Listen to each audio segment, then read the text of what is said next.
Simbahon ka, halaran ka sa tanang panahon, O Diyos. Palaan ka, tapos ka sa tanang mga adlaw. Bayawon ko ang ngalan mo, kalipay ko gibago mo.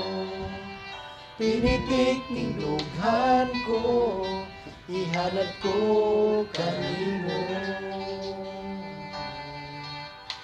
Simbahon ka, halaran ka sa tanang panahon, O Diyos.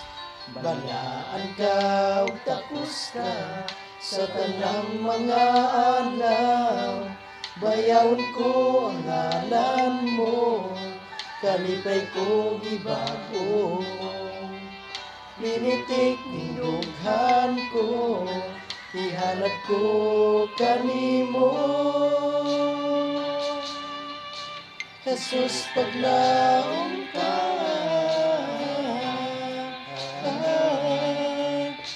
matinumanon ka,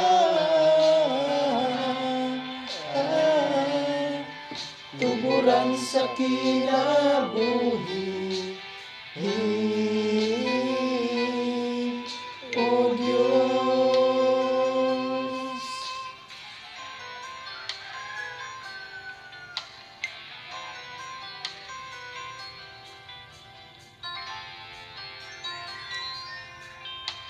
Simbahon ka, halaran ka sa tanang panahon, O Diyos. Balaan ka, ug tapos ka sa tanang mga adlaw. Bayawon ko ang ngalan mo, kalipay ko gibago mo.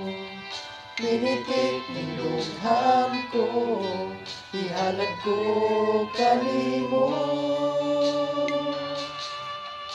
Jesus, paglaom ka,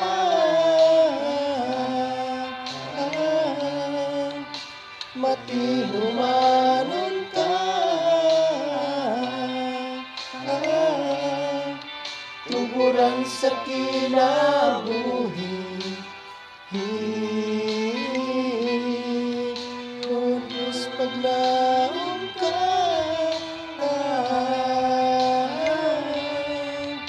matinumanon ka,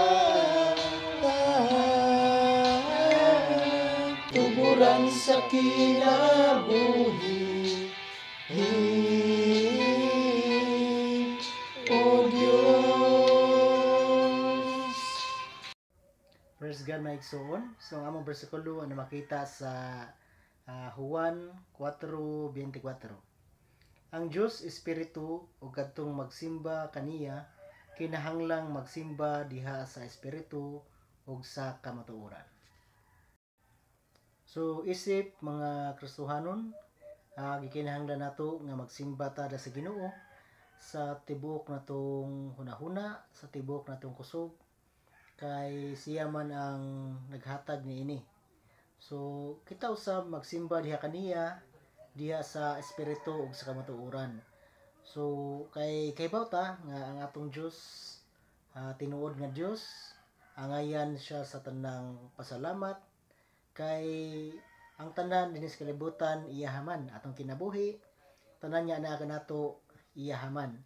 So walay rason gyud nga di ta mo hatag niya og mga pagsimba, mga pag-awit pahinungod ngadto kaniya kay kining tanan nga naa kanato karon gikan man kaniya. So ato siyang simbahon sa kanunay diha sa espiritu ug sa kamatuoran giniin kining atong pinitik ning atong dughan ning atong kasing-kasing atong gihalad laman diha kaniya kay sayod ta nga siya pod ang naghatag niini kining pinitik nga maoy naghatag kanato og kinabuhi gikan kini kaniya mao nga tanang dungog og pasalamat atong iuli lamang diha kaniya. So praise God. God bless everyone.